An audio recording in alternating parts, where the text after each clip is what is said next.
Hey everyone, welcome back to my channel. আমার চ্যানেলে সকলকে স্বাগত। তো তোমরা আগের পার্টে দেখেছিলে যে আমরা রেডি হয়ে যাচ্ছিলাম। হ্যাঁ, আমরা যাচ্ছিলাম হচ্ছে মায়ের পুজো দিতে। আমি প্রথমে এই জামাটা পরেছিলাম, তো এই জামাটা মোড়া ছিল না, গায়ে কেমন ঢক ঢক করছিল, নিজেকে কেমন লাগছিল। তো ওটা মাকে খুলে দিয়ে দিলাম, মা পরেছিল ওটা, মায়ের গায়ে ঠিক হয়ে গেছিলো। তো এই জামাটা আমি পরেছিলাম। আর এখন যাচ্ছি হচ্ছে তারামার মন্দিরে। এই যে আমাদের হোটেল থেকেই আর কি তারামার মন্দিরটা দেখা যাচ্ছিল। আর আজকে দেখো কত ভিড় হয়েছে, কারণ আজকে ছিল হচ্ছে ফলহারিণী অমাবস্যা। প্রথমেই একটা কথা বলে রাখি যে তোমরা যারা যাবো ভাবছো তারাপীঠে বা গেছো তারা তো জানোই, আর যারা যাওনি হয়তো যাবো ভাবছো তাদেরকে বলে রাখি যে যদি যাও সোনার চেন, কানের দুল, এমনকি সোনার কিছু জিনিস পরে যেও না, কেননা আমরা ওখানে যখন আরতি দেখছিলাম তখন একজনের সোনার চেন চুরি হয়ে যায়। অমাবস্যার দিন প্রচুর পরিমাণে ভিড় হয়েছিল আর প্রচুর হোমযজ্ঞ হচ্ছিল। আর আমাদের প্রথমেই পান্ডারা বলে দিয়েছিলেন যে যদি তোমরা ভিআইপি লাইনে যাও তাহলে হয়তো খুব কম টাইমের মধ্যে পুজোটা হয়ে যাবে, আর যদি লোকাল লাইনে দাঁড়াও তাহলে অনেকক্ষণই পুজো দিতে হবে। তো আমরা লোকাল লাইনে দাঁড়িয়েছিলাম, অনেকক্ষণ দাঁড়িয়ে তারপর পুজোটা দিয়েছিলাম। তো দেখো আজকে হচ্ছে ফলহারিণী অমাবস্যা, যেখানে হচ্ছে মায়ের পুজো অনেক পরে। সত্যি বলতে আমরা দাঁড়িয়েছি এখন হচ্ছে 8:18। আমাদের বাবু ঠাকুরটা বলেছে 1টা, 1:30 বা 2টোর সময় পুজো আমাদের হতে পারে। মানে এখন প্রচণ্ড লাইন, আমরা এই সবে লাইনে দাঁড়িয়েছি, দেখা যাক এখন কোথায় পুজোটা হয়।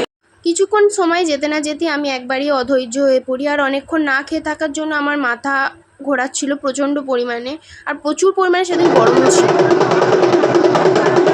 আর এই যে এই দৃশ্যটা দেখার পর আমিও কিছুক্ষণের জন্য হয়ে গেছিলাম তোমাদেরই মতন। এখন বাজে হচ্ছে 11:06 আর আমরা এখনো পর্যন্ত লাইনে দাঁড়িয়ে আছি, এখনো পর্যন্ত মায়ের কাছেই পৌঁছাতে পারিনি। দেখো কি সুন্দর অপরূপ দৃশ্য।